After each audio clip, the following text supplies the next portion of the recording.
প্ৰৱেশ কৰিবলৈ নিদিয়াৰ হুংকাৰ দিয়া হৈছে আৰু এই হুংকাৰ দিছে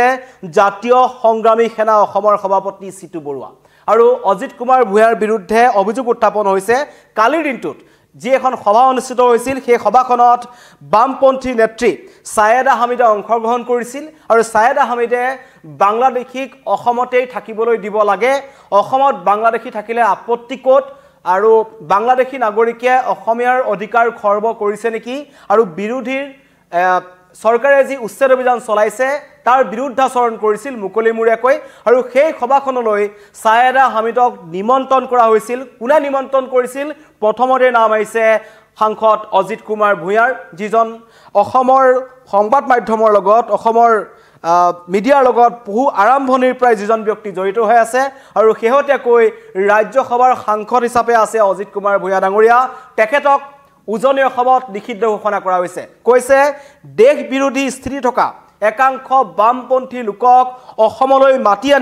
মাতি আনি অসমৰ যেটো শান্তি সম্প্ৰীতি আছে সেই পৰিবেশ বিনষ্ট কৰাৰ চেষ্টা কৰাৰ অভিযোগ উত্থাপন হৈছে এজন অজিত কুমাৰ ভূঞাৰ বিৰুদ্ধে আৰু তাৰ কাৰণে কৈছে আজিৰে পৰা উজনি অসমত অজিত কুমাৰ ভূঞাক প্ৰৱেশ কৰিবলৈ দিয়া নহব যদিহে প্ৰৱেশ কৰিবলৈ চেষ্টা কৰে তেন্তে উত্তাল প্ৰতিবাদৰ সন্মুখীন হ'ব লাগিব হাজাৰ হাজাৰ জাতীয় সংগ্ৰামী সেনাৰ সদস্যই তেখেতক বাদ ভেটি ধৰিব বুলি মন্তব্য কৰিছে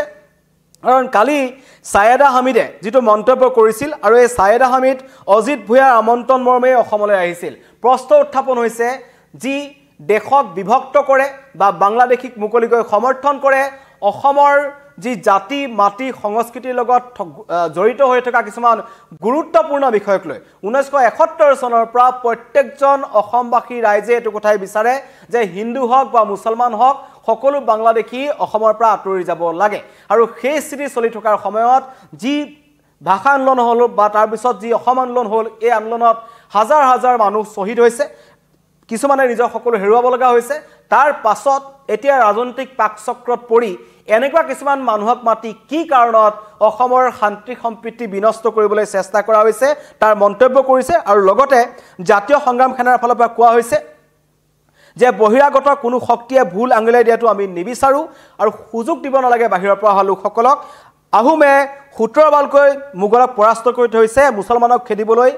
পূৰ্ববংগীয় মুছলমানসকলক খেদিবলৈ আমাৰ বেছি সময় নালাগে বুলি মন্তব্য কৰিছে আৰু এইখন আধুনিক শৰাইঘাটৰ ৰণ বুলি তেওঁলোকে মন্তব্য কৰিছে অসমত বাংলাদেশী অনুপ্ৰৱেশকাৰীক কোনো ধৰণৰ ক্ষতি কৰা নাই বুলি মন্তব্য কৰিছিল সায়েদা হামিদে আৰু যিগৰাকী সায়েদা হামিদ আহিছিল অজিত ভূঞাৰ আমন্ত্ৰণ মৰ্মে আৰু অজিত ভূঞা উপস্থিত থকাৰ সময়তেই অসমৰ সংবাদ মাধ্যমৰ আগত মন্তব্য কৰিছিল সায়েদা হামিদে যিগৰাকী সায়েদা হামিদে কিন্তু আন্দোলনৰ সময়ত হিন্দু বাংলাদেশীক যেতিয়া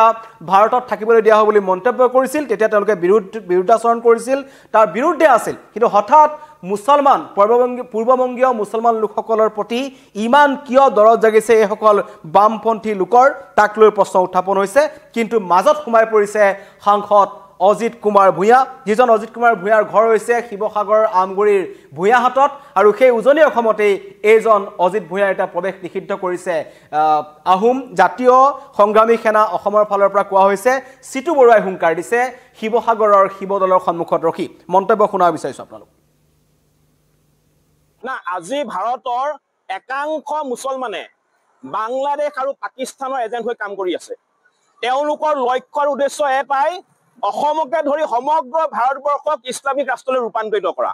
আৰু এই ক্ষেত্ৰত আমি দেখা পাইছো জমিয়ত উলেমা ইন হিন্দে হাত উজান দিছে আৰু যোৱাকালি সৈয়দা হামিদে অসমলৈ আহি অসমত এটা দেশদ্ৰোহী মন্তব্য আগবঢ়াই থৈ গৈছে এতিয়া কথাটো হৈছে এই ধৰণৰ মানুহবোৰক ভাৰত চৰকাৰে মুকলি আকাশৰ তলত ৰখাটোৱে ভুল কৰা হৈছে তেওঁলোকক গুলিয়াই মাৰিব লাগিছিলে অসমৰ আভ্যন্তৰীণ বিষয়সমূহত তেওঁলোকে মাত মতাৰ অধিকাৰ ক'ত পালে অসমৰ আভ্যন্তৰীণ বিষয়সমূহত তেওঁলোকে কি কাৰণে মাত মাতিব অসমত যিমানখিনি বাংলাদেশী আছে সকলো বাংলাদেশীক এটা লগত খেদি দিয়া হ'ব বাংলাদেশীক মৰিয়াই পিঠি বহল কৰি দিয়া হ'ব এটাও বাংলাদেশী অসমত থাকিব নোৱাৰিব এইটো স্পষ্ট কথা আৰু উচ্ছেদ হ'বই এয়া হৈছে অসমৰ প্ৰতিজন খিলঞ্জীয়া ৰাইজৰ দাবী আৰু অসমৰ প্ৰতিজন খিলঞ্জীয়া ৰাইজৰ দাবীৰ প্ৰতি সন্মান জনাই অসম চৰকাৰে অসমৰ মাননীয় মুখ্যমন্ত্ৰী মহোদয়ে উচ্ছেদ চলাইছে এই উচ্ছেদক কোনেও বাধা দিব নোৱাৰিব যিয়ে উচ্ছেদক বাধা দিবলৈ আহিব আমি কাকো ৰেহাই নিদিওঁ আমাৰ স্পষ্ট কথা আৰু আমাৰ এটা স্পষ্ট কথা এইখন অসম আমাৰ হয় এইখন অসম আমাৰ আমি সিদ্ধান্ত ল'ম অসমত কোন থাকিব কোন নাথাকে ইয়াত সৈয়দা হামিদৰ মন্তব্য নচলিবটো স্পষ্ট কথা দ্বিতীয়তে যোৱাকালি যিখন সভালৈ ছয়দা হামিদক মতা হৈছিলে এই সভাখনক আগবাৰ হিচাপে আছিলে সাংসদ অজিত ভূঞা ডাঙৰীয়া। গতিকে আমাৰ জাতীয় সংগ্ৰামী অসমৰ স্পষ্ট কথা, আজিৰ তাৰিখৰ পৰা অজিত ভূঞাক উজনি অসমত নিষিদ্ধ ঘোষণা কৰা হ'ল। উজনি অসমত অজিত ভূঞা আহিব নোৱাৰিব, এইটো স্পষ্ট কথা না। বাংলাদেশীক প্ৰশ্ৰয় দি অসমৰ শান্তি সম্পত্তি নষ্ট কৰাৰ অভিযোগ উত্থাপন হৈছে এইসকল লোকৰ বিৰুদ্ধে। আৰু জাতীয় দল সংগঠনসমূহে মন্তব্য কৰিছে বাহিৰৰ পৰা অসমলৈ তেওঁলোকে কিবা এটা ৰাজনৈতিকভাৱে আহিব পাৰে, ৰাজনৈতিকভাৱে অহাৰ আগতে কিন্তু অসমৰ ইতিহাস তেওঁলোকৰ পঢ়াৰ দৰকাৰ আছে। কাৰণ ছায়েদা এই যিগৰাকী বামপন্থী নেত্ৰী আছিল ছায়েদা হামিদ আৰু মাদানীৰ দৰে একাংশ ব্যক্তিয়ে অসমৰ কিন্তু ইতিহাস পঢ়াৰ দৰকাৰ আছে বুলি তেওঁলোকে মন্তব্য কৰিছে। কাৰণ অসমৰ ওপৰত কোনো ধৰণৰ ভৌগোলিক জ্ঞান নথকাকৈ, অসমৰ ইতিহাস নজনাকৈ এনেকুৱা ধৰণৰ মন্তব্য কৰি অসমখন যাতে জ্বলাবলৈ চেষ্টা নকৰে আৰু তেনেকুৱা লোকক যাতে সমৰ্থন কোনো কাৰণত আমাৰ অসমৰ লোকসকলে নকৰে তাৰ কাৰণে আহ্বান জনাইছে অসমৰ জাতীয় দল সংগঠনসমূহে। আৰু কালিৰ এই মন্তব্যটোৰ পাছতে ছায়েদা হামিদে মন্তব্য কৰি গুচি গ'ল, কিন্তু মন্তব্য কৰাৰ পিছত সমগ্ৰ ৰাজ্যজুৰি এটা তীব্ৰ প্ৰতিক্ৰিয়াৰ সৃষ্টি হৈছে। কি কাৰণত এনেকুৱা মানুহবোৰক ইয়ালৈ মতা হৈছে? আৰু এনেকুৱা এটা চক্ৰ আছে, গোটেই ভাৰতবৰ্ষতে এনেকুৱা এটা চক্ৰ আছে যি চক্ৰই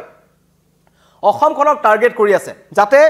এই ভাৰতবৰ্ষখনক এখন ইছলামিক ৰাষ্ট্ৰ হিচাপে তেওঁলোকে গঠন কৰিব পাৰে। ছায়েদা হামিদৰ মন্তব্যৰ পৰা স্পষ্ট হৈ পৰিছিল যে তেওঁলোকে পূৰ্ববংগীয় মুছলমান লোকসকলৰ সমৰ্থনত তেওঁলোক আছে। যি অৱস্থাৰ অভিযোগ উত্থাপন হৈ আছে মমতা বেনাৰ্জীৰ বিৰুদ্ধে আচলতে পশ্চিমবংগতো, সেই একেই পৰিৱেশৰ সৃষ্টি অসমতো কৰিবলৈ চেষ্টা কৰা হৈছে বুলি অভিযোগ উত্থাপন হৈছে। আৰু সেই কামবোৰ কৰিবলৈ তেনেকুৱা একাংশ বামপন্থী চিন্তাধাৰাৰে যিসকল লোক আহি আছে তেওঁলোকক কিন্তু অজিত ভূঞাৰ দৰে একাংশ জ্যেষ্ঠ সাংবাদিক তথা ৰাজ্যসভাৰ সাংসদে তেওঁলোকক ৰঙা দলিচা পাৰি অসমলৈ আহিবলৈ ব্যৱস্থা কৰি দিয়াৰ অভিযোগ উত্থাপন হৈছে। আৰু সেইকাৰণে কোৱা হৈছে যে এতিয়া বহিৰাগতৰ সমৰ্থনত থকা জাতীয় যি ভাৱধাৰা আছে, জাতীয় চেতনা আছে, জাতীয় চিন্তাৰ সপক্ষে থিয় নিদি এইসকল লোকৰ সপক্ষে থিয় দিয়া অজিত ভূঞাক কিন্তু নিজৰ জন্মঠাই শিৱসাগৰতে তেওঁক নিষিদ্ধ ঘোষণা কৰিছে দল সংগঠনসমূহে। আৰু কৈছে যদিহে তেওঁ যায় শিৱসাগৰলৈ তেন্তে প্ৰতিবাদৰ সন্মুখীন হ'ব লাগিব। আৰু কালিৰ মিটিংখনৰ পাছতে ছায়েদা হামিদৰ বিৰুদ্ধে আইনগত ব্যৱস্থা ল'বলৈও কিন্তু ইতিমধ্যে চৰকাৰক বিভিন্ন দল সংগঠনে কৈ আছে যে এনেকুৱা ধৰণৰ মন্তব্য যাতে বাহিৰৰ পৰা আহি পুনৰ কোনো লোকে যাতে ক'ব নোৱাৰে তাৰ কাৰণে এনেকুৱা ধৰণৰ ব্যৱস্থা গ্ৰহণ কৰক। কাৰণ আগতেই আমি দেখিছিলোঁ বিভিন্ন প্ৰান্তত অসমৰ কথা বাহিৰৰ পৰা অহা বিভিন্ন লোকে ইয়াত কৈ থাকে চিকেন নেক কেতিয়াবা ভাঙি নৰ্থ ইষ্টখন বেলেগ কৰি দিয়াৰ কথা কয়, কেতিয়াবা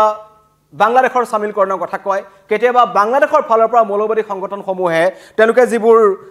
মেপ নিৰ্মাণ কৰে, যিখন মানচিত্ৰ বাংলাদেশৰ অবিভক্ত বাংলাদেশ বুলি কয়, তাতো বাৰম্বাৰ কিন্তু তেওঁলোকে অসম তথা উত্তৰ পূৰ্বাঞ্চলখন তেওঁলোকে তাত সংলগ্ন কৰে। আৰু তেনেকুৱাসমূহ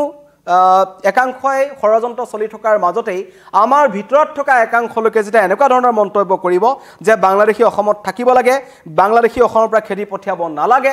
বাংলাদেশীসকল অসমত থাকিলে আপত্তি ক'ত, বাংলাদেশীসকলক উচ্ছেদ কৰাটো, বেদখলকাৰীক উচ্ছেদ কৰাটো, পূৰ্ববংগীয় মুছলমানসকলক খেদি পঠোৱাটো মানৱীয়তাৰ পৰিপন্থী বুলি মন্তব্য কৰিছিল ছায়েদা হামিদে। কিন্তু তাৰ পাছতে এতিয়া সমগ্ৰ ৰাজ্য জ্বলিছে। তেওঁলোকে মন্তব্য কৰিছে জাতীয় সংগ্ৰামী সেনা, টাইহোম যুৱ পৰিষদ, অনুসূচিত জাতি ছাত্ৰ সন্থা, সদৌ অসম জাতীয় ছাত্ৰ সন্থা, জাতীয়বাদী যুৱ ছাত্ৰ পৰিষদ সকলো কিন্তু জাঙুৰ খাই উঠিছে, আহোম সেনাও জাঙুৰ খাই উঠিছে। সকলোৱে কৈছে যে এনেকুৱা ধৰণৰ মানুহৰ কাৰণে অসমত কোনো স্থান নাই আৰু অসমৰ ওপৰত তেওঁলোকৰ যি ভৌগোলিক জ্ঞান নাই, পূৰ্বে ইয়ালৈ অহা নাই, ইতিহাস নাজানে, তেনেকুৱা মানুহে আহি অসমৰ শান্তি সম্প্ৰীতি বিনষ্ট কৰিব নালাগে। কাৰণ চৰকাৰৰ এই উচ্ছেদ তথা বাংলাদেশৰ মুছলমান যিসকল বাংলাদেশী আছে তেওঁলোকৰ যি বিৰুদ্ধাচৰণ চৰকাৰে কৰি আছে, সেই বিৰুদ্ধাচৰণৰ সপক্ষত আছে কিন্তু অসমৰ খিলঞ্জীয়া মুছলমানসকল। আৰু তেওঁলোক থকা অৱস্থাত এতিয়া বাহিৰৰ পৰা আহি মুছলমানসকলে অসমত নতুনকৈ জ্ঞান দিব নালাগে বুলি মন্তব্য কৰিছে জাতীয় দল সংগঠনসমূহে। কিন্তু তাৰ মাজতে ডাঙৰ খবৰ জনাইছোঁ যে উজনি অসমত নিষিদ্ধ হৈছে সাংসদ অজিত কুমাৰ ভূঞা। ধন্যবাদ।